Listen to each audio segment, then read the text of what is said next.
القرآن فمن أكرمهم فقد أكرمني ومن أكرمني فقد أكرم الله ألا فلا تنقصوا حقوقهم أو كما قال عليه الصلاة والسلام. وقال الله تبارك وتعالى في شان حبيبه إن الله وملائكته يصلون على النبي يا أيها الذين آمنوا صلوا عليه وسلموا تسليما. ټول د زړه په شوق سره درود شریف وایي. اللهم صل على محمد وعلى آل محمد كما صليت على إبراهيم وعلى آل إبراهيم إنك حميد مجيد. اللهم بارك على محمد وعلى آل محمد كما باركت على إبراهيم وعلى آل إبراهيم إنك حميد مجيد. رونو نن ستاسو پدی علاقہ ستاسو پدی مدرسہ صدیقیہ دیکھ ډیر ماشومانو د الله جل جلاله کلام سرت ورسو. ډیر پلاران پکې الله تبارک وتعالى د قرآن د حافظانو پلاران جوړ کړو. وایي الحمدلله. رونو د قرآن حافظ جوړېدل دا سم معمولی خبره نه ده. قرآن له الله تبارک وتعالى ډیر خاصیات ورکړي دي چې هغه نورو کتابونو له الله نو ورکړي. یو خاصیت د دې دا دی چې د قرآن حافظان ډیر دي. الله تبارک وتعالى ماشوم ته هم دا قرآن آسان کړی دی. رونو تاسو به د علماو نه یو خبره ډیره اوریدلی وي. وی کم ماشوم چې قرآن په یادو باندې یاد کو الله تبارک وتعالى دته علوم نبویه ورکړل.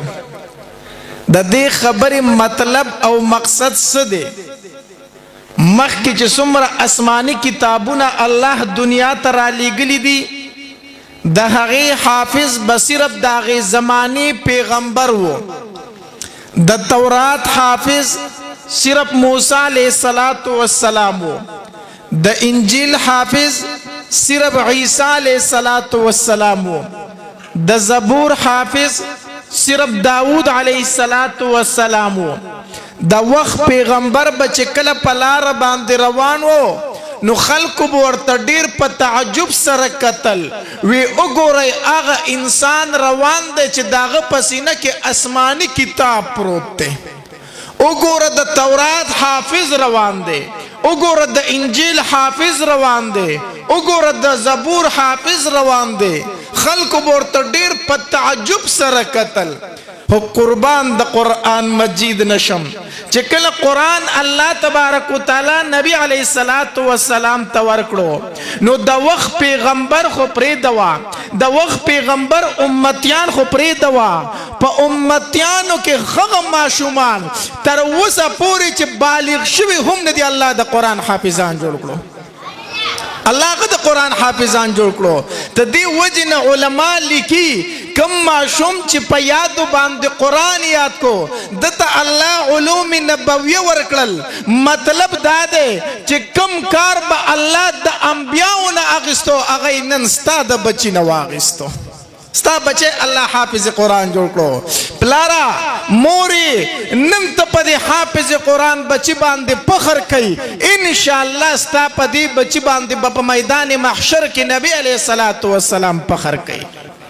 حدیث مبارک کی راضی د قیامت ورځ بوي میدان محشر بوي د الله د طرف نه به اعلان وشي اے د تورات حافظان ادریږي صرف موسی علیہ الصلوۃ والسلام به ادریږي. بیا به اعلان وشي اے د انجیل حافظان ادریږي صرف عیسی علیہ الصلوۃ والسلام به ادریږي. بیا به اعلان وشي اے د زبور حافظان ادریږي صرف داود علیہ الصلوۃ والسلام به ادریږي. په آخر کې به اعلان وشي اے د قرآن حافظان ادرګي نبی علیہ الصلوۃ والسلام په میدان محشر کې ودرېږي आवाज به وکي اے زما د قرآن اے زما د امت د قرآن حافظان ادرګي میدان محشر به د قرآن د حافظانو ډک شي ان شاء الله نن په تو فخر کوي زما بچي حافظ قرآن دی په میدان محشر کې بستا په دې بچي باندې فخر نبی علیہ الصلوۃ والسلام کوي نبی علیہ الصلوۃ والسلام بستا په دې بچی باندې فخر کوي ان شاء الله دا سوړه خبره نه ده کوم معشوم چې قرآن په یاد باندې یاد کو الله ددن هغه کار واغس کم کار چې به الله د انبیاونه اغستو زنن هغه مور ته واما زنن هغه پلار ته واما کم مور لا کم پلار لا چې الله عالم بچي ور کړی دی کم مور لا کم پلار لا چې الله حافظ قرآن بچي ور کړی دی وام پلارا موري چې څومره خوشحالي در نکېږي دا وکا زنن هغه بچي مور ته واما زنن د هغه بچي پلار ته واما د کم مور او پلار بچي چې نن قرآن ختم کو زوام موري نن چې څومره خوشحالي کوي دا کم ده پلارا نن چې څومره خوشحالي کوي دا کم ده ماښام به هله وده کېږي تر څو چې د الله په درګاه کې یو دوه رکعته شکرانه نفل نه دي کړي الله ته ودرېږه په چغو چغو ورته وجاړه الله وایي په ما کې د دې ورځې ځای نه و کومه ورځ چې تا ما ته رانصیب کړه الله زه د دې لایق نه وم الله تا مال حافظ قرآن بچی راکو الله زوام پلارا مورې نن چې درنه څومره خوشحالي کېږي وایي کا پلارا نن چې درنه څومره خوشحالي کېږي وایي کا حدیث مبارک کې راځي عائشہ بیبي فرمایي رضی الله تعالی عنها وی د نبی علیہ الصلوۃ والسلام سره په خوا کې ناستو ما وی نبی علیہ الصلوۃ والسلام راته فرمایل چې عائشہ ان لكل شيء شرفا يتباهون به په دنیا کې هر خلق سوق په څه فخر کوي سوق په څه فخر کوي او سوق په څه فخر کوي عائشہ دنیا کې خلق په مختلفو سيزونو باندې فخر کوي سوق په قام نسب فخر کوي سوق په مال او جایداد فخر کوي سوق په بنگلیا او په گاډي فخر کوي زنانه دي په جوړو جامو فخر کوي په کالو پترو فخر کوي خلق ته دنیا کې مختلفي خبرې کوي سوق کوئی گاډي می ډیر دي سوق کوئی بنگلې می ډیر دي سوق کوئی جایداد می ډیر دي سو کوئی مال لا سره ډیر دی سو کوئی قام نسب می اوچت دی عائشہ زما امتیان په مال او په جایداد فخر نه کوي زما امتیان په گاډي او په بنگله فخر نه کوي زما امتیان په قام نسب فخر نه کوي زما امتیان په جوړو جامو فخر نه کوي زما امتیان په کالو پترو فخر نه کوي ان بهاء امتي وشرفها القرآن زما امتیان چې فخر کوي نو په قرآن به کوي زنن هغه مور تواما زنن هغه پلار تواما کم مور او پلار لچ الله حافظ قرآن بچي ور کړی دی و مورې پلار ته په یو مجلس کې ناشتي خلک به د فخر خبرې کوي خلک به د لویي خبرې کوي خلک به د تکبر خبرې کوي څوک به وایي قام نسب می اوچته څوک به وایي گاډي بنگلې می زیات دي څوک به وایي مال جایداد را سره زیات دي څوک به وایي جوړې جامې می زیات دي څوک به وایي کالی پتری می زیات دي مورې ته چپ ناستای پلارها ته چپ ناسي ته هیڅ نه وای چې کله دوی خپل خبرې ختم کړي ته په اخر کې یو خبره وکا قام نسب می نشتا مال جایداد می نشتا گاډه بنگله می نشتا جوړې جامې می نشتا کالی پتری می نشته ده خو الحمدلله الله حافظ قرآن بچي را کړی دی او زما محبوب فرمایلی دي چې ان بهاء امتي وشرفها القرآن زما امتیان چې فخر کوي نو په قرآن به کوي پلاره چې څومره فخر در نه کېږي وایي که په دې حافظ قرآن بچي باندې د حافظ قرآن بچي باندې سوکا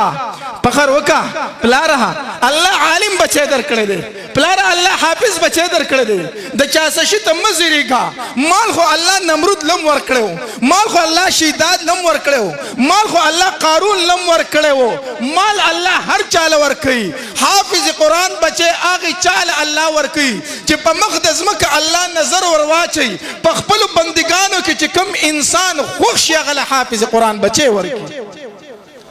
تعالی الله حافظ قرآن بچي در کړه پلاره تعالی الله حافظ قرآن بچی درکو موري دای داسې نه دی درکړی الله په خپلو بندګانو چې نظر ور واچو د منځ نه یې ترا واغستې او الله حافظ قرآن بچی درکو الله حافظ قرآن بچی درکو فخر وکئ خوشحالي وکئ په دې بچی باندې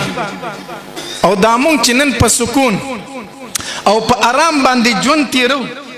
دام د دې ماشومانو برکت دی دا د دې محتمم سے برکت دی دا د دې مدرسې برکت دی دا د دې مدرسې د استادانو برکت دی چې موږ نن په سکون او په آرام باندې ژوند تیرو حدیث مبارک کې راځي نبی علیہ الصلوۃ والسلام فرمایي کله چې الله تبارک وتعالى یو علاقې ته وګوري چې په دې علاقې کې هر قسمه ګناه شروع ده ویلي دا کلمه ده چې لا اله الا الله محمد رسول الله د دې کلمې باوجود دوی غلا کوي دوی قتل کوي دوی د بل مسلمان عزت خرابوي دوی سود کوي دوی جواری کوي دوی غیبت کوي دوی بدکاری کوي مخکې قومونه الله په یو یو ګناه باندې هلاک کړیو قوم د شعیب علیہ السلام په دې هلاک کړو چې په ناف تول کې به کمې کو قوم د لوط علیہ السلام الله په دې هلاک کړو چې بدکاری کې بربندۍ کې بے حیايي کې مبتلا وو قوم د لوط علیہ السلام الله په بے حیا هلاک کړو قوم د نوح علیہ السلام الله په شرک باندې هلاک کړو ستاسو نه تپوس کوما زما په معاشره کې کوم ګناه نشته دی زما په معاشره کې شرک شته زما په معاشره کې غلا شته زما په معاشره کې په ناف تول کې کمې شته زما په معاشره کې بربندي بے حیايي بدکاری شته دی کوم ګناه ده چې زما په معاشره کې موجود نه ده الله تبارک وتعالى چې وګوري دا علاقه والا ګناه کوي الله له غصه ورشي چې په دې علاقه باندې خپل عذاب نازل کی حدیث مبارک کې راځي خو چې الله تبارک وتعالى په دې بندګانو نظر ورواچي په دې بندګانو کې په مدرسه کې په جمعات کې سواړه واړه ماشومان دي چا سپاره راغستې ده چا قیده راغستې ده په دې وړو وړو شونډو په دې وړو وړو جبو دغه د الفاظ دي بسم الله الرحمن الرحیم الحمد لله رب العالمین دا ماشومان په وړو وړو شونډو لګیا دي زما رب رحمان دی زما رب رحیم دی زما رب کریم دی حدیث مبارک کې راځي الله چې دې بچو ته وګوري چې په وړو وړو شونډو د دوی د الفاظ دي زما رب رحمان زما رب رحیم حدیث مبارک کې راځي الله تبارک وتعالى د دغه علاقې نه عذاب تر 40 کالو پورې لري کی 40 کالو پورې دا نن چې موږ په سکون ژوند تیرو په آرام ژوند تیرو موږ کې هر ګناه شته دی خو چې د الله د عذاب نه بچ یو دا د دې ماشومانو برکت دی زما موري پلارا خوشاله شه ډیر خوشاله شه الله تبارک وتعالى دې نن اعمال نامه د ګناه نه پاک کړه حدیث مبارک کې راځي نبی علیہ الصلوۃ والسلام فرمایي وی کله چې یو ماشوم قرآن په یاد باندې ختم کی الله تبارک وتعالى فرشتو ته او فرمای اے فرشتو ته دې مور او پلار اعمال نامه د ګناه نه پاک کړي زم پلارا موري ستا عمل نامه هیڅوک د ګناه نه نشي پاکولې کو د ګناه نه در عمل نامه پاک کړه دی بچو در نه پاک کړه دی بچو پاکړه زوم پلارا موري الله تبارک وتعالى تا ته په هغه ورځ باندې مغفرت نصیب کړي دي په کوم ورځ باندې چې تا بچی له قرآن په لاس کې ور کړي دي حدیث مبارک کې راځي نبی علیہ الصلوۃ والسلام فرمایي وی کله چې یو ماشوم په دې وړو وړو شوند د الفاظ وي الحمدلله رب العالمین الله تبارک وتعالى سلور تنو مغفرت نصیب کی سو تنو تا یو دی ماشوم ته پخپلا یو د مور ته یو د پلار ته او یو د استاد محترم ته الله سلور تنو ته پس نصیب کی مغفرت نصیب کی مغفرت بهر حال الله تبارک وتعالى مونږ له قرآن را کړی دی او نن تاسو بچو د الله کلام سرته ورسو وایي الحمدلله دا ډیره د خوشحالۍ خبره ده زه د دې حافظانو میندو ته نن یو خبره کومه زنم د دې حافظانو پلار ته یو خبره کومه زما موري د حافظ سے بنن کور ته درځي ما خام بس تا سره په دسترخوان باندې ډوډۍ تکینی چې کله دا بچی تا سره په دسترخوان باندې ډوډۍ تکیناستو ته ځان ته د نبی علیہ السلام یو حدیث مبارک را یاد کی او هغه دا دی چې نبی علیہ الصلوۃ والسلام فرمایي د حافظ قرآن سره د الله پاک فرشتي ګرځي د حافظ قرآن سره د الله پاک پرشتي وي دا سیواګری پرشتي دي دا د نور خلکو سره نه دا صرف د حافظ قرآن سره وي زما موري پلارا نن ماښام چې در سره دا بچی په دسترخوان ډوډۍ ته کېناستو نو ته به ځان ته د نبی علیه السلام دغه حدیث را یاد کړي چې د حافظ قرآن سره د الله پاک پرشتي پلارا موري ووایه وای نن زما په دسترخوان باندې زما سره د الله پاک پرشتي ناستې دي دا ووایه ښه زه نن هغې مور ته واما زه نن هغې پلار ته واما کم مور او پلار له چې الله حافظ قرآن بچی نن ورکړه موري مبارک شه پلاره مبارک شه خو نن شپه به یو کار وکړې چې کله ستا د حافظ قرآن بچی په کوټه کې په کټ باندې اوده شي ته مه اوده کېږه ته انتظار کوه د دې حافظ قرآن بچی د کوټې ته به لاړ شي دی به اوده په کټ کې به ملاستي او ته به یې سر ته ودرېږې او ځان ته به د نبي علیه السلام دا یو حدیث را یاد کړي چې د حافظ قرآن سره د الله پاک پرشتي ووایه پلاره ووایه مورې وایي نن زما په کوټه کې زما د بچي سر ته د الله پاک پرشتي ناستې دي نن زما په کوټه کې د الله پاک پرشتي ما سره موجود دي دا د دې حافظ قرآن بچي برکت دی دا د دې حافظ قرآن بچي برکت دی زما مورې پلارا الله نن داسې بچی تا ته در نصیب کو چې د اسمان نه پرشتي راکوزیږي او ستا د دې بچي په شونډو باندې خپلې شونډې لګوي الله حافظانو ته ما ته لږ متوجه شي حافظانو ته خبره کومه د قرآن حافظان خو جوړ شوی که نه او قاری صاحب دې راته یوه خبره وکړله وی په دې کې ډېر حافظان داسې دي چې مونږ ته په یوه ورځ کې قرآن اورولی دی په یوه ورځ کې قرآن اورولی دی پرون زما بله ورځ 2 ورځې مخکې زما هنګو کې بیان و ما له یو ماشوم راوست ډېر وړوکی و ما ته مولي صاحب د حفیظ صاحب ته وګوره ما ورته ویلي وی دا هغه ماشوم دی چې په یوه ورځ کې قاري صاحب ته قرآن هم اورولی دی او په ټول قرآن کې ته یوه غلطي هم نه ده راغلې په ټول قرآن کې ته یوه غلطي هم نه ده راغلې الله ما زما د رب څه ښکلی کلام دی او څومره الله په مونږ باندې رحم کړی چې مونږ ته اسان کړی دی الله زمونږ د ټولو بچي د قرآن حافظان وګرځوه نو قاری صاحب دې راته وي چې ډېر حافظان پکې داسې دي چې په یوه ورځ کې قرآن اورولی دی زه دې حافظانو ته هم ای بچو د قرآن تلاوت ډېر کوئ ښه د قرآن تلاوت ډېر کوئ تاسو نورو خلکو ته مه ګورئ تاسو سره سیواګري پرشتي دي هغه په تاسو پسې شاته شاته دې دپاره ګرځي چې د قرآن د حافظ به کله دا خپلې شونډې کولاوي چې مونږ قرآن واورو هغه د قرآن په انتظار په تاسو پسې شاته شاته ګرځي حافظ صاحبو چې ټایم درته میلاویږي د قرآن تلاوت کوه هغه فرشتې د قرآن په تلاوت باندې خوشحاله وه د قرآن تلاوت ډېر کوئ ښه نه را د قرآن تلاوت په ډېر زیات کوئ نو حدیث مبارک کې راځي نبی علیه الصلاة والسلام د سحر مونځ وکړو داسې راوګرځېدو نو چې راوګرځېدو تپوس یې وکړو وی ای زما صحابه کرامو په تاسو کې داسې څوک شته دی چې بېګای یو وږي ګېډې ته ډوډۍ ورکړي ما ته لږ وګورئ دی خوښه روژه خو را روانه ده که نه الله تبارک وتعالی دې مونږ ټول د رمضان المبارک میاشت ته په خیر او په عافیت ورسوي یوه خبره درته کومه الله تبارک وتعالی ته په عملونو کې خو عمل چې دی که نه یو وږي ګېډه مړول دي یو وږي ګېډه مړول نن به دلته دا ټول دا قصد کوو انشاءالله چې رمضان المبارک میاشت را روانه ده چې زما په دسترخوان باندې څه پراته وي انشاءالله دا به د یو یتیم په دسترخوان هم پراته وي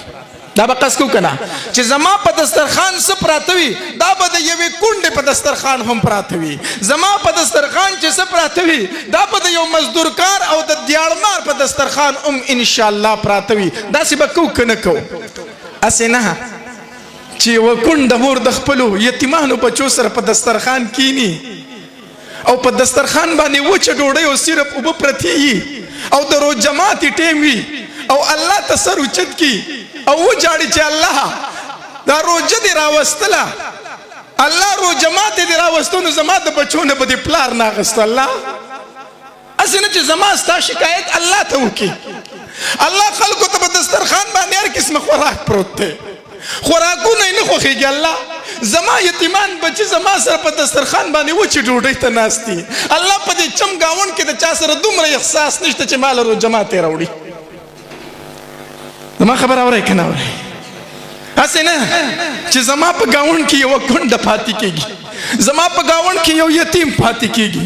زما په ګاونډ کې یو دیاړمار او غریب پاتې کېږي، او د روژه ماتي په ټایم کې زما رب ته زما شکایت ونه کړي چرته. دا قص وکړئ ښه چې په روژه ماتي کې چې په خپله څه خورم انشاءالله دا به راسره په ګاونډ کې یتیم غریب مسکین هم خوري. کو به داسې که نه به کو داسې کو به داسې که نه. الله په دې ډېر خوشحالېږي چې د یو مسکین د یو غریب او د یو لاچاره سره ډېر امداد کوي. ما نه تېره ورځ کې چا تپوس وکړو وی مولانا صاحب مې هو وی ته ډېر په کومه خبره باندې خوشحالېږي، ډېر په کومه خبره خوشحالېږي؟ مې زه ډېر زیات په دې باندې خوشحالېږم زما سره مدرسه کې یتیمان بچي دي، یتیمان بچي ما سره پاتې کېږي. ستاسو سره د پېښور را سره هم ډېر ماشومان دي، ما سره یتیمان بچي دي، او ما د خپل ادارې طریقه دا ګرځولې ده چې د هغې یتیمانو ټوله خرچه هغه الحمدلله زموږ اداره برداشت کوي. د هغې جوړه جامه پیزار، د هغې د سکول کتابونه، د هغې د سکول کاپیانې، د هغې جرسیانې، د هغې د وړي او د جمې پیزار، او حتی تر دې پورې چې کور ته د تلو راتلو کرایي ورله مونږ ورکوو. د هغې ماشوم چې څومره اخراجات یې الحمدلله زموږ ادارې برداشت کوي. نو ما ته ته په کومه ډېره خبره خوشحالېږي؟ مې زه هلته ډېر زیات خوشحالېږم که زه اکثر بیاناتو کې ما زه مدرسې ته ډېرې ورځې پس لاړ شم، مې چې خپلې مدرسې ته ورشم که نه او دا یتیمان بچي ما ویني، مې قسم په الله ماله داسې رامنډې وي چې سړی خپل پلار ډېر موده بعد ویني. مې زه ورته په دې ځمکه ناست یم، ماله کله یو غېږې له راځي او کله بلې غېږې له. مې زما د الله په ذات قسم وي چې په دغې ټایم کې زما په زړه کې کومه خوشحالي زه د هغې بیان نشم کولی. بله ورځې مدرسې ته لاړم، یو یتیم بچی پکې چېرته نه و. زه د مدرسې نه راووتم، خپل موټر له رالم ګاډي له چې رالم دا دروازه مې کوله وکړه، یو بچي راته اوازونه کولي مولي صاحب مولي صاحب. زه ورته ودرېدم چې راغی ما خواله، نو ما ته وي مولي صاحب ما ځان له کپړې جوړې کړې وي، قاري صاحب راله د هغې پیسې د پنډ نه راکړې د یتیمانو چې کم پنډ دی، خو ما پې ځان له ښکلې ګرانې بټنې لګولي دي، نو ما له د هغې پیسې راکړه. ما پې ګرانې ګرانې بټنې لګولي. زه ورته په ځمکه کېناستم، په دې غېږ کې مې ونیو، ټوکې مې ورسره کولي. مې ښه چې نورو وړو ساده بټنې لګولي، نو تا ولې ګرانې لګولي؟ خندل مې ورسره. مولي صاحب زما خوښې شوي وي، ما چې زه به پې دا لګوم. ما سره خبرې کولې، زما دا خبرې او دغه دا خبرې په پټي کې یو زمیندار لګیا و، هغه اورېدی پټي ته دیوال کوم چې دا خبرې واورېدې زما خواله راغی، هغه ته چې ما کتل نو ژړل هغې زمیندار، د جیبه یې پیسې راواخېستې. ما ته وی مولي صاحب ته د یتیم دا خبرې ما واورېدلې، دا پیسې ولې زما د طرف نه پکې هم ورکا. ما ورته وی حاجي صاحب الحمدلله د یتیمانو له ما ډېرې پیسې ایښې دي، خو چې دوی ما ته دا خبرې کوي او زه ورسره لګیا ما له خوند راکوي، ما له خوند راکوي. الله د یتیمانو د مسکینانو سره ډېر مرسته کوي. ښه ډېر ښه خبره موضوع رانه بل خوا لاړه سمې وي. زما موضوع ما نه یو خوا بل خوا خورېږي راخورېږي. نبي علیه الصلاة والسلام چې کله د سحر مونځ وکړو وي په تاسو کې داسې څوک شته دی چې یو وږې ګېډۍ مړه کړي؟ ټول صحابه کرام چپ شو. ابو بکر رضی الله تعالی فرمایل وی او د الله پاک پیغمبرم بیګا ما یو مسکین ته ډوډۍ ورکړې ده. بیا نبی علیہ الصلوۃ والسلام فرمایل وی پتا سو کې داسې څوک شته دی چې بیګای د یو مریض پوښتنه کړي؟ ټول صحابه کرام بیا چپ شو. ابو بکر رضی الله تعالی فرمایل وی او د الله پاک پیغمبره بیګایو صحابي بیمار او دغه پوښتنه لم ورغلې ما. بیا نبی علیہ الصلوۃ والسلام پوښتنه وکړه وی پتا سو کې داسې څوک شته دی چې د یو مسلمان په جنازه کې شرکت کړي؟ ټول صحابه کرام بیا غلی شو. ابو بکر خو ابو بکر دی کنه. ابو بکر رضی الله عنه فرمایي او د الله پاک پیغمبره بیګا یو صحابي وفات شو دغه جنازې له هم تلو ما. خو د الله پاک پیغمبره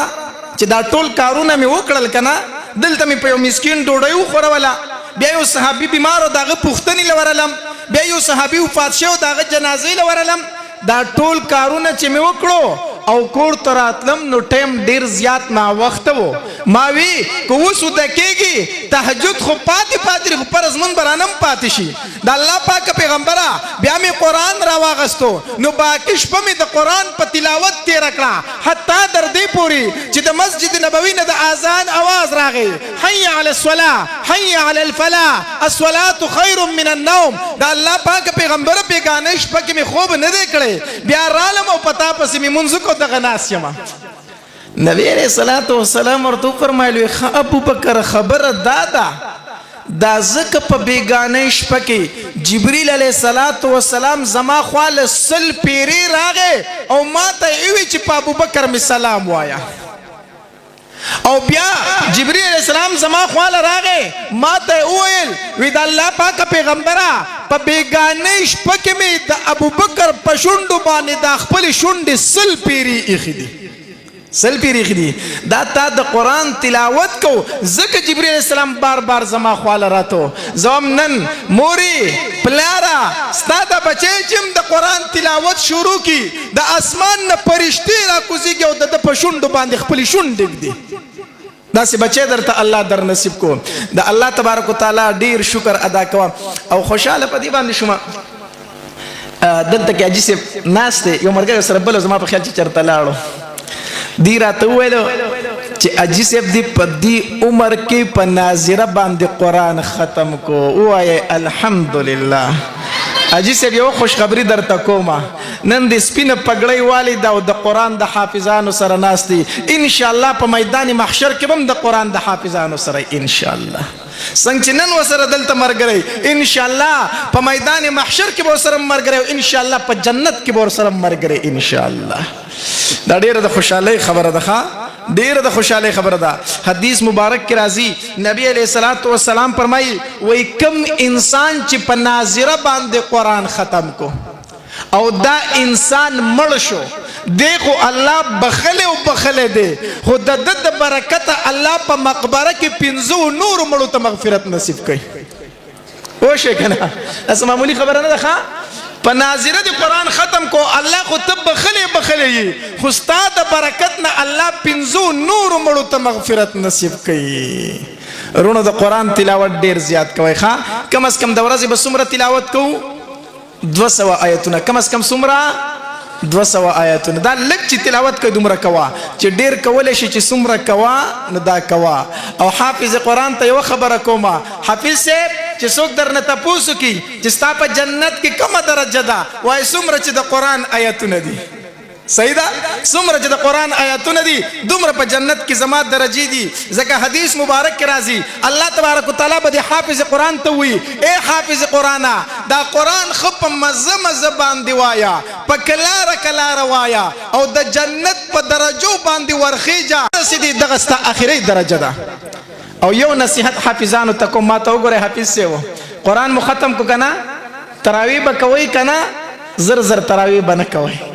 زر زر تراویح با نه کوي خو په خوان په مزه په